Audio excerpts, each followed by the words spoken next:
Un velorio es un espacio donde la familia y los amigos quedan enfrentados a la muerte de manera directa. Son escenarios donde la rutina se rompe para darle paso al ritual, al murmullo, al llanto y a las oraciones. Aquí hay solo rostros tensos, expresiones perdidas, silencios largos y un ambiente cargado que parece suspender el tiempo. Lo que sigue son historias ocurridas alrededor de estas ceremonias. No todas tienen que ver con fantasmas o aparecidos, pero todas te dejarán el mismo sabor de boca. La muerte no solo mira a los ojos de quien se va, sino a los de todos los que se quedaron.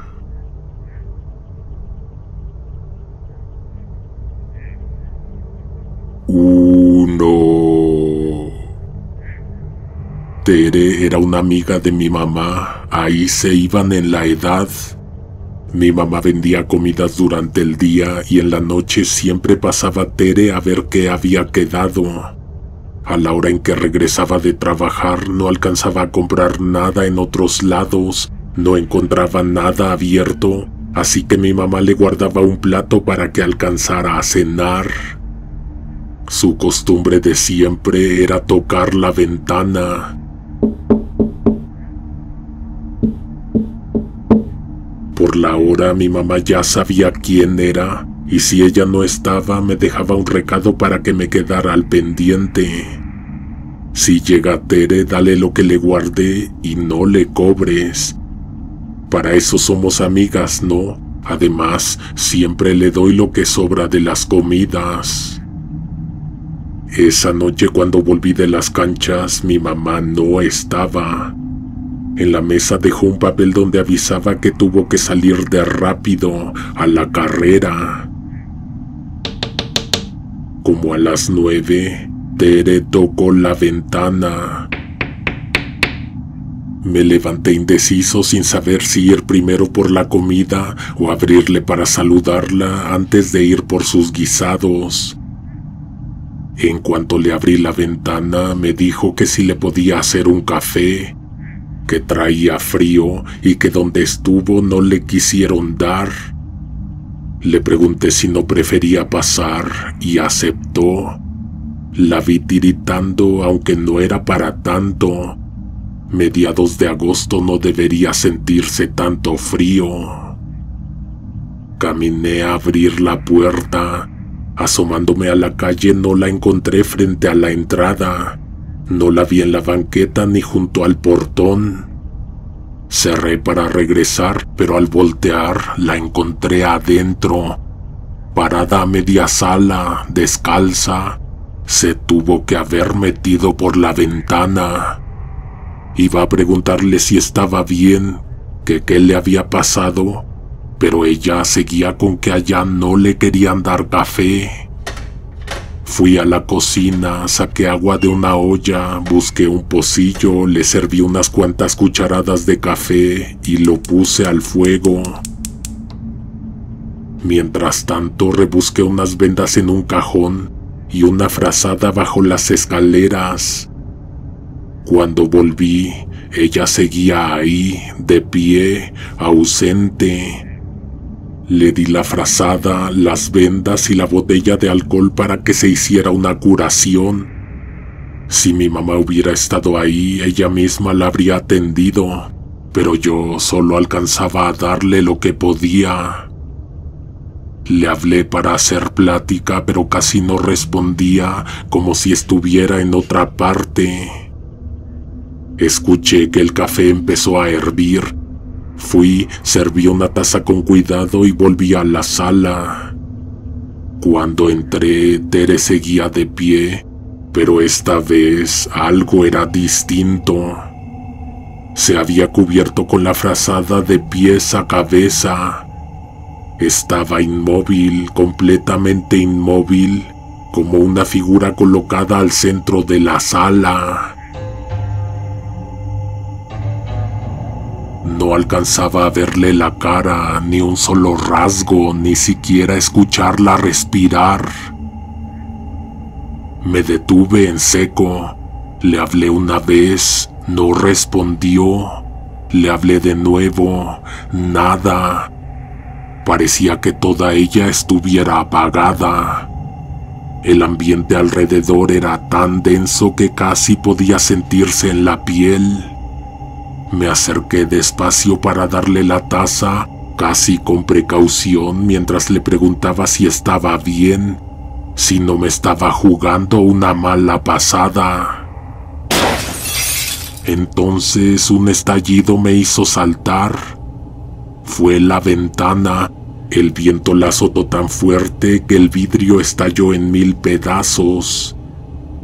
Cuando volteé hacia donde estaba Tere, lo único que alcancé a ver fue la frazada resbalando, cayendo al suelo desde la altura de su cara. Me quedé paralizado. Nunca me había pasado algo así. Corrí a la cocina a buscarla, me asomé al baño. Quise pensar que pudo haberse metido ahí, aunque no tuviera sentido. Estuve como 20 minutos sin hacer nada, sin moverme de mi lugar, sin apartar la mirada del techo. ¿Qué chingados acababa de pasar? Fui por una escoba y un recogedor para levantar los vidrios de la ventana. Justo cuando terminaba, la puerta de la calle se abrió y entró mi mamá. Venía toda seria, con la mirada perdida. Me quedé esperando a que dijera algo para contarle lo que acababa de ocurrir. ¿Adivina quién se murió?, preguntó casi en un susurro. Tere, le respondí, con una certeza que no supe de dónde salió. ¿Cómo sabes?, me preguntó sorprendida. Porque vino hace un momento a la casa, dijo que tenía frío y que quería un café. Mi mamá no dijo nada, se persignó, soltó un sollozo y comenzó a llorar. Precisamente por eso vine, hijo, para hacerle una olla de café y llevarla a su casa. Nos acaban de entregar el cuerpo para velarlo.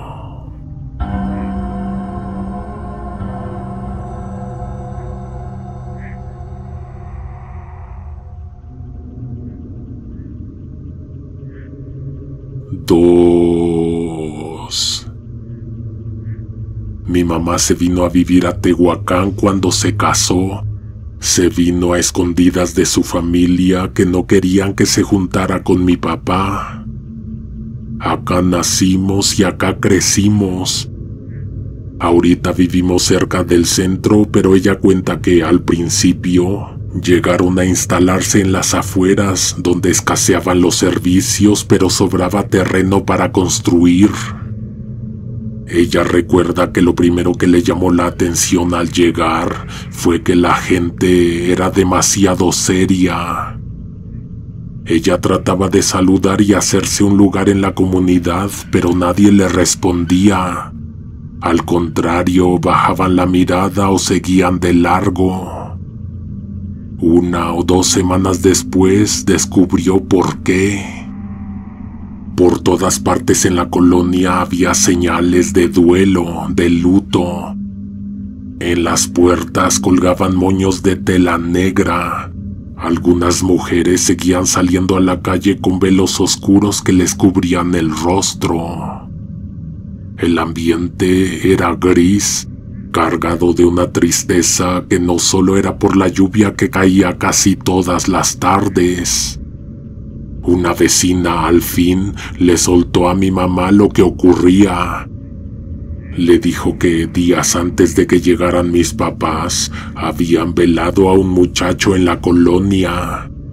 Pero no era cualquier velorio. Era el 7º en una sola semana. La persona a la que velaron fue quien mató a los otros 6. Se metió a la casa de ellos en la noche. Nadie alcanzó a gritar. A uno lo agarró dormido, a otro lo sorprendió al intentar levantarse. Por la mañana encontraron la puerta abierta, los cuerpos dispersos por el suelo y un silencio que nadie quiso romper durante días. Una semana después, cuando al fin se supo quién era el responsable, fueron a buscarlo entre varios. No lo encontraron escondiéndose, al contrario. Abrió la puerta como esperando a que llegaran. No negó nada, no pidió clemencia. Parecía orgulloso, casi aliviado de que lo enfrentaran. Contó cada hecho con detalles que nadie quería escuchar antes de que lo sacaran de su casa. Afuera, un amigo de la familia atacada lo puso de rodillas y, por la espalda, acabó con él. A pesar de todo, su madre decidió velarlo. Le arregló el cuerpo en el suelo de la sala y dejó abiertas las puertas para que entrara quien quisiera. Pero nadie asistió. Afuera, al borde de la calle, un grupo de viejas chismosas se reunió para murmurar lo que todos pensaban. ¿Y dónde está el padre?, preguntaban. Si ella no pudo educar a ese monstruo, la misma gente tuvo que hacerlo. El muchacho nunca conoció a su padre, ni siquiera su madre lo conoció. 16 años atrás, ella era apenas una muchacha cuando volvió del cerro con la ropa rasgada y la mirada perdida. Dijo que algo la había atacado allá, algo que no reconoció como un hombre del pueblo. Dijo que había sido el diablo. Algunos le creyeron, otros la tomaron por loca. Pero entonces, 9 meses después, nació el niño. Desde siempre fue distinto, no distinto como cualquier niño travieso, distinto de un modo oscuro. A los 5 años lo encontraron quemando vivo a un gato mientras lo miraba retorcerse en el suelo. A los 8, un vecino lo sorprendió en un patio abierto, arrancándole las plumas a un pollo para que no volara, solo para reírse al verlo estrellarse contra un muro. A los 10 lo vieron arrastrando un perro viejo al borde de la barranca para lanzarlo al vacío. Los rumores crecían, pero nadie enfrentaba al niño, porque en su mirada no parecía haber miedo ni remordimiento, solo una especie de calma fría, casi divertida, y que no era humana. Mientras iba creciendo, la cosa no hizo más que ponerse peor. A los 16 ocurrió lo que todos en la colonia supieron, lo que les hizo a aquellas personas. Desde afuera de la casa donde lo velaban, solo alcanzaban a verse el cuerpo en el suelo y unas cuantas sillas de plástico vacías. Le contaron a mi mamá que nadie entraba, pero todos estaban pendientes. Se amontonaban en la esquina, pasaban despacio para asomarse o simplemente para escuchar los llantos de la mamá. Y entonces ocurrió algo que nadie esperaba. De todas partes fueron llegando hombres, venían de diferentes direcciones casi al mismo tiempo. Todos tenían más o menos la misma edad que el muerto y un aire que lo recordaba. Entraron a la casa y se presentaron con la señora. Le dijeron que eran hermanos de aquel que estaba tendido en el suelo. Medios hermanos, dijeron. La señora pensó lo mismo que todos los que los alcanzaron a ver. Sí, tenían un parecido raro con el muchacho. Les permitió pasar. Entró a la cocina para servirles algo de tomar, pero al regresar alcanzó a ver cómo levantaban el cuerpo y se lo llevaban cargando. como si no pesara nada. Eran 5 o 6. Salieron por la puerta y tomaron camino rumbo al cerro, donde hasta el día de hoy aún quedan montones de tierra y arbustos secos. La madre alcanzó a salir para gritar, para pedir que no se lo llevaran, pero ninguno de los vecinos hizo nada por ayudarla. Se quedaron en la calle mirando en silencio a la madre del asesino. La dejaron sola con su llanto y su desesperación. Se dice que volvió de madrugada cuando casi todos dormían. Cerró la puerta de su casa y no volvió a abrirla. Al día siguiente, una de las señoras que siempre andaban de chismosas fue a tocar para saber qué pasó, por puro morbo, para contarle a otras. La mamá del chico alcanzó a responder que allá arriba no se veía casi nada, que lo único que la guiaba era la luz de la luna y un sonido extraño que venía del cerro. La señora alcanzó a subir al cerro casi a tientas, guiada por la luz pálida de la luna y por ruidos que no podía identificar al principio. Al ir acercándose, alcanzó a distinguir un resplandor anaranjado, la luz de una fogata al abrigo de unos arbustos. Se detuvo un momento para escuchar. No eran voces, no eran risas. Era un sonido distinto, como de mandíbulas al triturar hueso. Avanzó unos pasos y alcanzó a ver la escena. Eran ellos, todos juntos alrededor del fuego. Hombres jóvenes, casi idénticos al que ella acababa de perder, rodeando el cuerpo que antes estuvo tendido en su sala. No hablaban, no alzaban la mirada, solo estaban ahí, inclinados sobre el cuerpo, arrancando trozos con las manos y masticando la carne rostizándose en el fuego. La mujer no gritó, no podía. Se llevó la mano a la boca para ahogar un alarido que no alcanzó a salir y retrocedió a tientas, casi arrastrándose por la tierra. Al llegar al camino, echó a correr hacia su casa sin voltear, con el corazón a punto de estallar. Los otros se lo comieron. Se comieron a su hijo y nunca se les volvió a ver cerca de la colonia, ni de sus alrededores.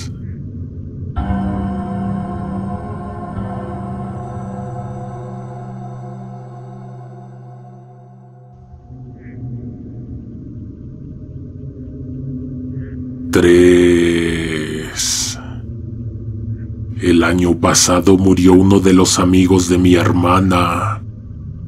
Se ahogó durante unas vacaciones con su familia.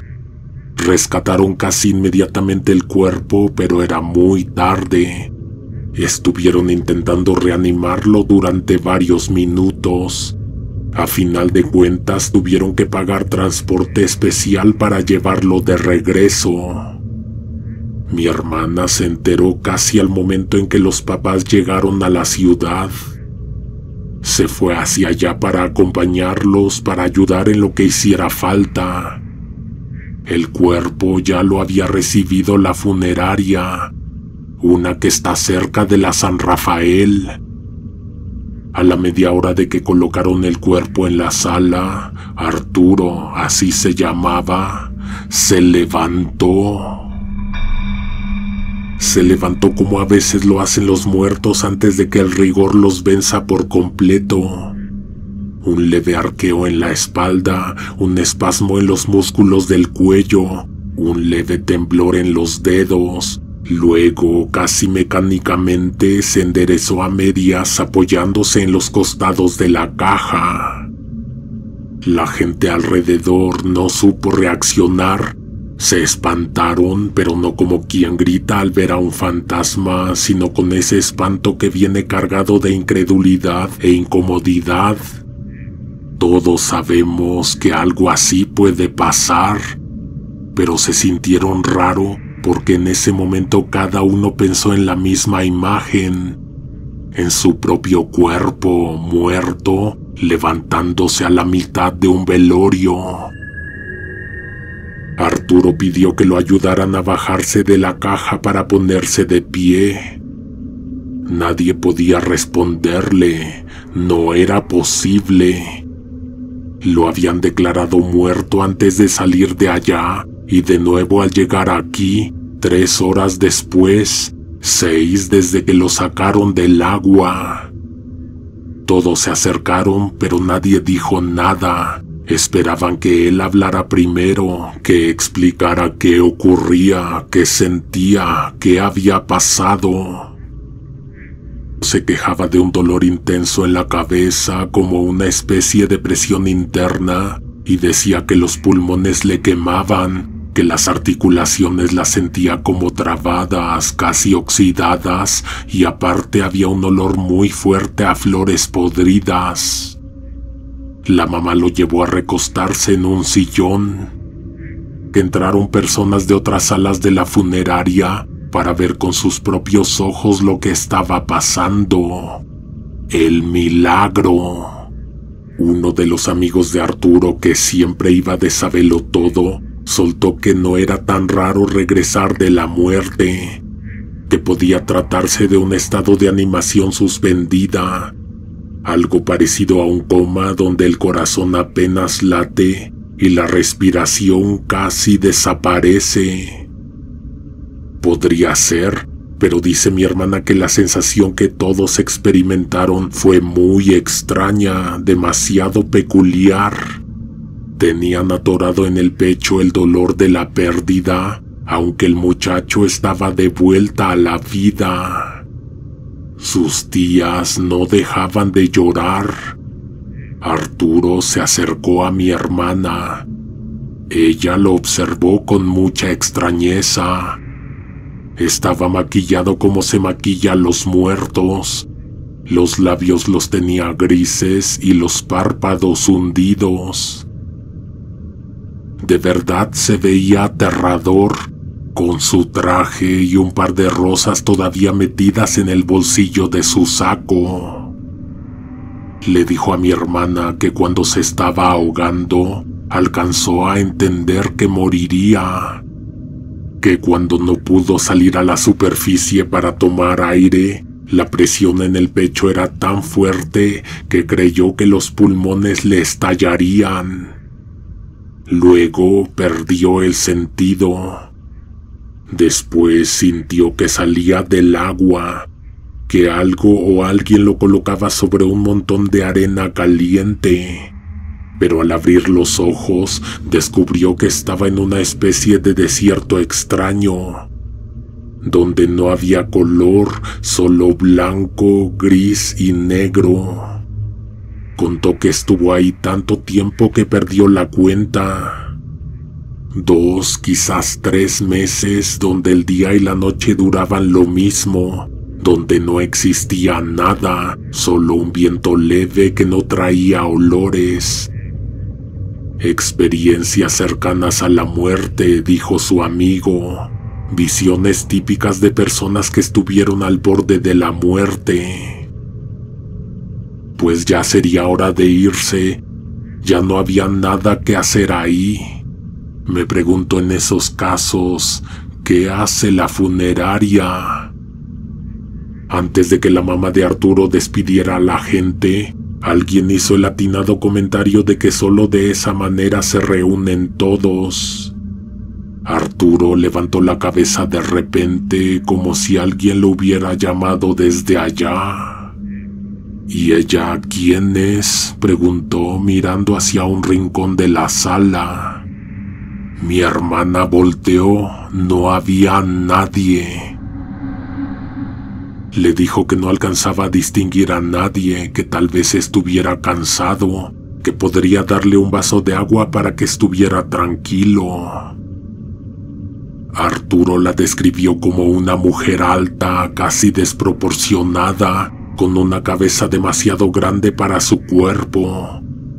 Su cara no era humana, al menos no del todo. Una especie de máscara plana, casi circular, sin rasgos claros, pero con un leve hundimiento donde deberían ir los ojos. El contorno era raro, casi antinatural, y aunque estuviera inmóvil en la esquina, dijo que era imposible dejar de mirarla. «Viene para acá, ¿quién es? No la conozco». Mi hermana volvió a voltear. Nada, pero eso no significaba que no hubiera nadie ahí. Mi hermana vio que su amigo no estaba fingiendo. Aunque no hubiera nadie realmente, de todos modos su mente la estaba viendo.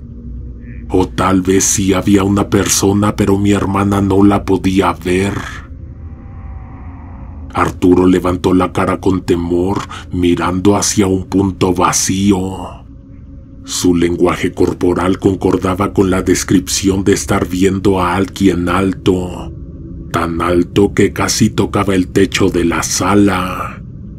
Mi hermana pensó en la falta de oxígeno, en un daño al cerebro, en cualquier explicación que no la hiciera perder la calma. Pero entonces la escuchó. Una voz que no venía de ningún lado, que parecía flotar por encima de ellos. Una voz fría y arrastrada que no podía ser de ninguno de los presentes, sino de aquella mujer invisible que le estaba hablando a él. «Te salvaste de mí, por ahora. Nos vemos pronto». Mi hermana sintió que la sangre se le iba a los pies. Se quedó inmóvil, con un escalofrío que la acompañó durante días después de contarlo. A pesar del miedo, alcanzó a voltear para intentar darle forma a esa presencia, pero no vio nada. Los que seguían en la sala guardaron silencio absoluto. Miraron al mismo punto al que Arturo no le podía despegar la vista. Pero para ellos tampoco había nadie ahí. De pronto, la puerta de cristal de la sala se movió hacia adelante como si alguien la hubiera empujado para salir. Momentos después, afuera, un viento furioso sacudió los árboles e hizo que las ventanas vibraran durante 15 segundos que parecieron eternos. Luego, tan de repente como empezó, todo volvió a la calma.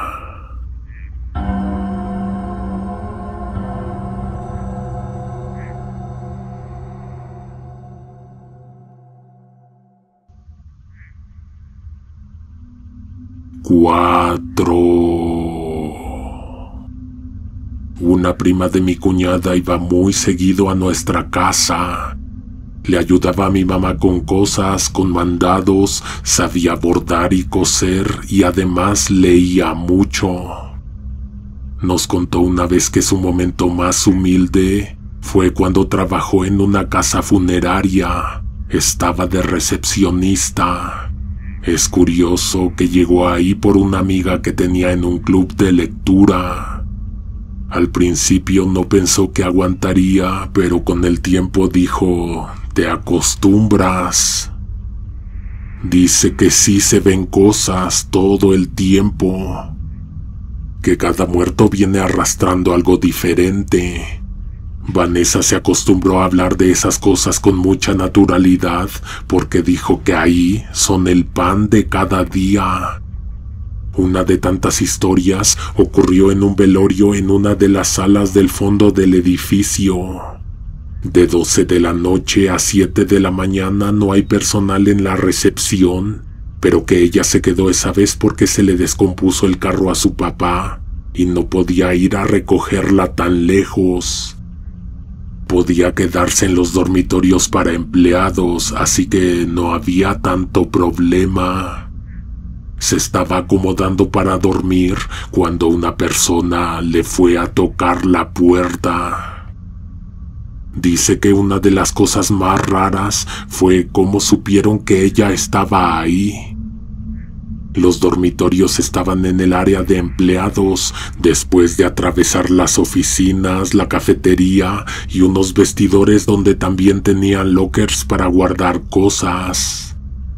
La señora había ido a reclamar que los estaban molestando, que necesitaban a alguien que fuera a hacer algo al respecto. Vanessa no estaba para eso, pero bueno, fue. De camino preguntó 2 veces y 2 veces la señora le dijo que estaban azotando la puerta, como que querían entrar. En cuanto esta muchacha ingresó a la sala, todos la voltearon a ver, esperando que ella tuviera el valor necesario para enfrentar lo que estaba pasando. Hizo bien en llevar sus llaves porque efectivamente había alguien sacudiendo una puerta allá en la pared principal. La pared principal de la sala de velatorios era de madera oscura, casi color caoba. Además de la cruz, había un púlpito, un pequeño altar y la puerta que no dejaban de sacudir. Detrás de esa puerta únicamente se guardaban sillas, manteles, los micrófonos. Ahí estaba la consola de las bocinas.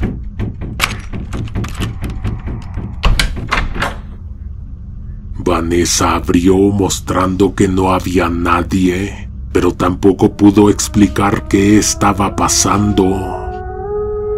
Se disculpó a nombre de la empresa, aunque no supo por qué. Se sentía ridículo que lo hiciera por una manifestación sobrenatural. La prima de mi cuñada nos dijo que trató de no mirar, pero cuando pasó a un lado del ataúd, vio a la persona en la caja con una expresión rara. De verdad que los que preparaban los cuerpos no tenían permitido dejar un rostro así. Vanessa dijo que se llevó la mano al teléfono que traía en la bolsa de la chamarra como acto reflejo de fotografiar algo que estuviera mal para reportarlo a la administración, pero inmediatamente entendió que no podía hacer algo así frente a la familia. Estaban el esposo y la mamá de la muchacha haciendo guardia a ambos lados de la caja. Se acercaron a preguntarle a Vanessa algo administrativo, pero pues ella no tenía nada que ver. Les dijo que en cuanto llegara la secretaria, le iba a pedir que fuera a platicar con ellos. Cuando se iba, vio que una muchacha que estaba recargada en la pared, apartada de la familia, se arqueó hacia atrás como si le hubieran jalado el pelo. La chica estuvo a punto de gritar, pero imaginó que se contuvo porque se iba a escuchar fuerte y con eco. La muchacha llevó una mano a la cabeza para intentar liberarse de lo que estuviera atrapándola, pero al retirarla, traía un mechón rubio entre los dedos. Vanessa salió, fue a la máquina expendedora por una botella de agua para serenarse. En eso escuchó que venía gente caminando por el pasillo hacia ella. Era aquella mujer rubia acompañada del esposo de la muerta. Se veía que estaban juntos, que había algo entre ellos, aunque en ese momento principalmente era demasiada tensión. Ella le dijo a él que fue una pendejada que la hubiera llevado, que era muy pronto, que todos se estaban dando cuenta, hasta tu pinche vieja muerta. Vanessa no volteó, pero comprendió perfectamente quién se la había desgreñado. A las 7 de la mañana que llegó el gerente, Vanessa le contó lo que había ocurrido durante la madrugada.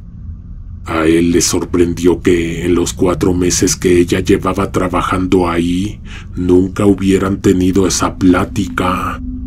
Le contó algunas cosas que le habían pasado a él, pero lo que más le quedó grabado a Vanessa fueron unas palabras que le soltó casi al aire. Pon más atención a lo que ves y te vas a encontrar cosas todavía más raras. También le mencionó que era frecuente ver a una misma mujer entrar a los velorios. Siempre al inicio, casi al mismo tiempo que llegaban los carros de la familia, para no esperar en la banqueta ni entrar cuando la sala estuviera llena. No era que estuviera en todos los velorios, pero sí en muchos.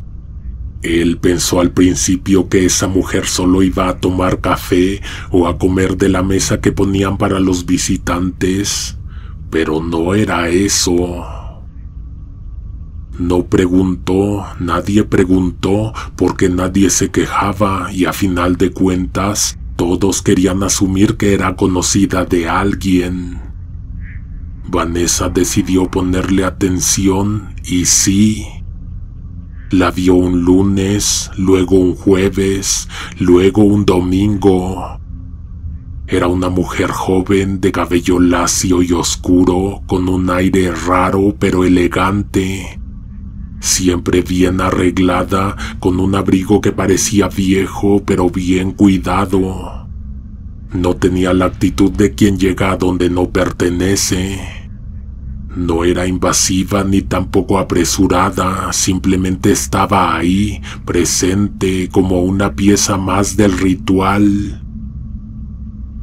La gente parecía no percibirla de manera clara. Le hablaban, sí, pero de un modo casi mecánico, como si estuvieran respondiendo a un saludo que nadie recordaba. Nadie del staff preguntaba quién era ni por qué iba tan seguido. Vanessa no quiso quedarse con la duda. Una tarde alcanzó a detenerla cuando todos salían de un velorio. Le dijo que la había visto muchas veces, que casi parecía que trabajara ahí. La muchacha la miró fijamente y preguntó: ¿De verdad no me reconoces? ¿En serio no sabes quién soy? ¿A poco eres nueva? Si has bajado, ¿no? Se supone que tienes llaves del sótano. Vanessa sintió que la piel se le erizaba. La mujer, con total seguridad, metió la mano en un cajón medio abierto en la recepción, sacó las llaves de Vanessa, las revisó y luego le dijo: sí tienes llave de abajo, vamos. La llevó al elevador, aunque hubiera sido más rápido ir por las escaleras. Cuando la puerta de metal se abrió y entraron al sótano, Vanessa sintió que el corazón le iba a estallar. No era la primera vez que bajaba, pero esta vez era distinto. La muchacha la condujo hasta una puerta de congelador, le señaló con la mano, casi divirtiéndose: «Ábrela». Vanessa no pudo. Se quedó inmóvil con la llave en la mano y el pulso acelerado. «Bueno, entonces quédate con la duda», dijo la mujer antes de darle la espalda y regresar al elevador. Vanessa alcanzó a reaccionar, pero al ir tras de ella, escuchó un golpe al otro lado de la puerta de metal. Era un golpeteo claro, como si alguien estuviera llamando para que lo sacaran de ahí. Dice que estuvo trabajando 6 meses más en ese lugar antes de irse para siempre. Después de un tiempo dejó de darle miedo, como a todos los que trabajan en ese ramo. Eso sí, le impresionaba saber qué tantos eventos paranormales podrían ocurrir. que estaban ahí suscitándose para algunos y que para el resto de nosotros simplemente no existían.